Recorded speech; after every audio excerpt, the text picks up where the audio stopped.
Hoje é dia 16 de março de 2020 e estamos no meio do turbilhão, do terremoto chamado coronavírus. Na Europa, agora é o centro de maiores atenções. Os países Itália e Espanha estão tendo um número muito exponencial de novos casos e também um número exponencial de mortes. E existem algumas informações com relação ao porquê esses países estão sofrendo esse crescimento exponencial desta pandemia do coronavírus, do vírus.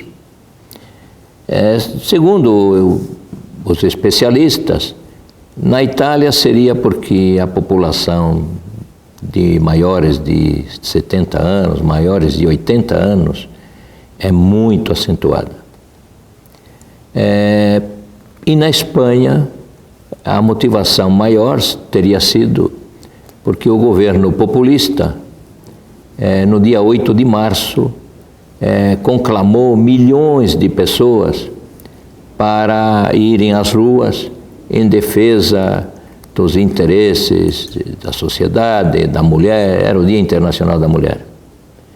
Poderia ter sido essa saída às ruas, esses atos populistas poderiam ter sido postergados.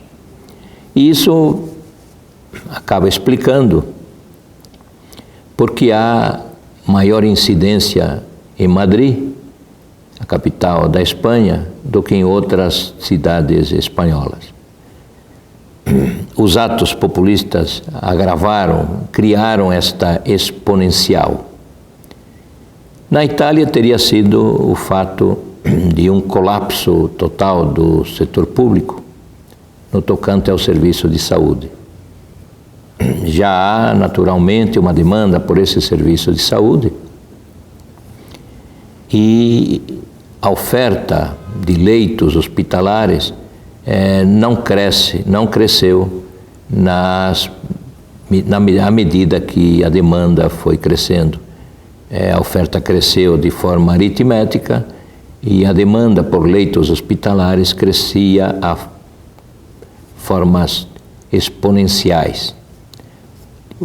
De 1 para 3, de 3 para 9, de 9 para 27 e assim por diante. Se não mais ainda preocupante. Tudo isto nos remete aqui ao caso brasileiro. Que medidas estão sendo tomadas com relação ao combate do coronavírus? Para evitar o colapso que está ocorrendo na Itália e o colapso que está ocorrendo na Espanha. Na Espanha há algo assim, um toque de recolher entre aspas. É um clima de guerra. Na Itália é a mesma coisa. As pessoas só podem sair às ruas para fazer compras, para sair na farmácia, para ir na farmácia. Muitas empresas estão trabalhando à distância, escritórios principalmente. Mas as fábricas a pessoa tem que ir necessariamente.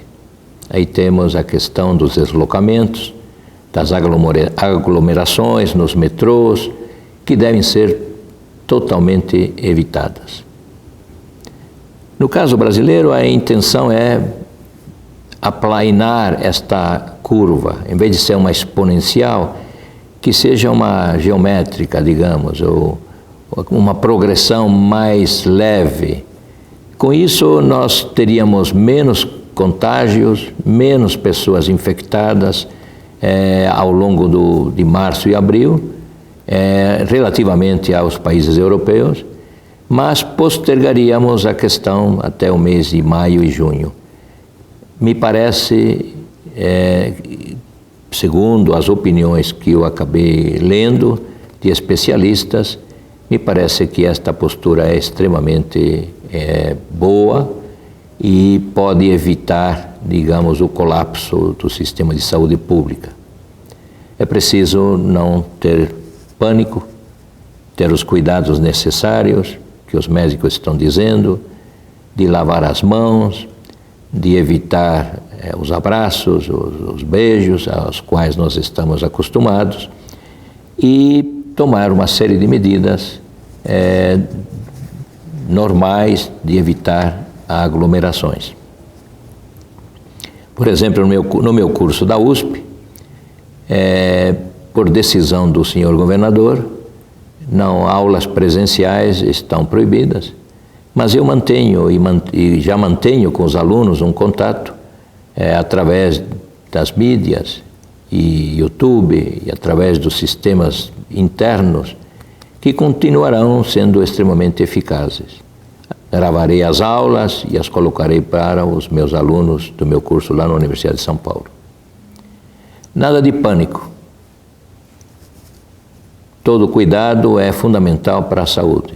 Mas o pânico se instalou nos mercados financeiros internacionais, nas bolsas de valores mundiais, porque elas estão prevendo uma retração fantástica na economia mundial. Já há notícias hoje de que as previsões de crescimento da economia americana, que estão em 1,2% para este ano de 2020, poderão ficar em 0,4%. Estou lendo o relatório Focus aqui, e o motivo é a leitura do relatório Focus. Lembrando que a Bolsa hoje estava caindo quase 14% logo ao início do pregão. A quantos pontos vamos chegar, não sabemos. É provável que cheguemos ao piso que chegamos em 2008, mas ainda vamos ver altas e baixas muito elevadas nos próximos dias e nas próximas semanas. Do ponto de vista do crescimento da economia brasileira, o relatório Focus ele está sempre com um freio de mão puxado. Ele aparece ao início do ano com uma taxa extremamente desejável, vamos crescer 2,5%, vamos crescer 3%, e aos poucos ele vai diminuindo a previsão na mediana das informações. As previsões de alguns colegas economistas na semana passada já estavam dizendo, olha, a economia brasileira provavelmente não vai crescer 1%. Outros estão dizendo, é provável que o crescimento seja negativo neste ano de 2020. No relatório Focus, nós estamos encontrando um crescimento de 1,68%. Tenha certeza que ele é irreal. Na próxima semana ele será menor. É que a tendência é exatamente essa, não há uma brusca queda. São quedas, suaves quedas. Mas é provável que os colegas economistas que estão mais atuando perto das projeções do crescimento da economia brasileira tenham razão. Há uma grande probabilidade de que o crescimento não seja nem de 1%. Tomara que não cheguemos ao ponto de dizer foi negativo, mas passa a haver uma grande probabilidade de que isso venha a ocorrer. Há uma previsão agora maior de que o Banco Central reduza a taxa de juros Selic em 0,5 pontos percentuais, dos 4,25 para 3,75.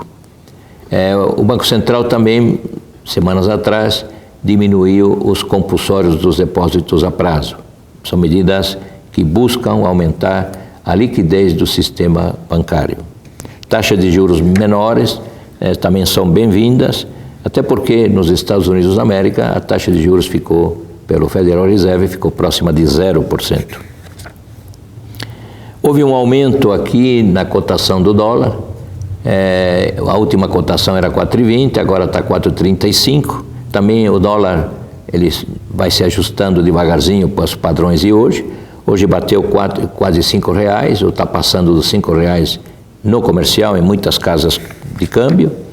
E estamos observando sim, que a taxa de inflação está caindo de 3,2 para 3,10 e que o comportamento da conta corrente na balança de pagamentos está ligeiramente superior ao da semana passada e o déficit na conta corrente está previsto em 59 bilhões de dólares, enquanto que o superávit da balança comercial está situado em 36 bilhões de dólares. O que está diferente da semana passada é o resultado primário, que na semana passada era 1,10% do PIB, já aumentou para 1,15% do PIB, deverá ser maior o déficit fiscal. E também porém, em relação ao resultado nominal, ele se mantém inalterado em 5,5% negativo. Há uma nova redução da taxa de juros, acaba compensando esse aumento no resultado primário negativo. Enfim, estamos no meio de uma guerra sem precedentes contra um agente que não temos condições de vê-lo e que está ali escondido, aproveitando-se da fragilidade de pessoas idosas ou de pessoas jovens que estão com sérios comprometimentos da saúde. E, covardemente, está dizimando milhares de pessoas pelo mundo todo. Vamos aguardar novas informações sobre as projeções do crescimento da economia.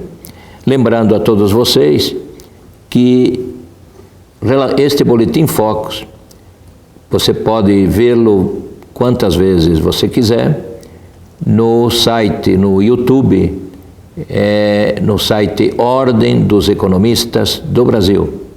E, se preferir, no meu site privado, Professor Manolo, FEA USP. Bom, espero ter melhores notícias no próximo Boletim Focus. Mas nesse meio do caminho, estou gravando outras informações interessantes, que você pode vê-las no site YouTube Ordem dos Economistas do Brasil. Até o próximo Boletim Focus.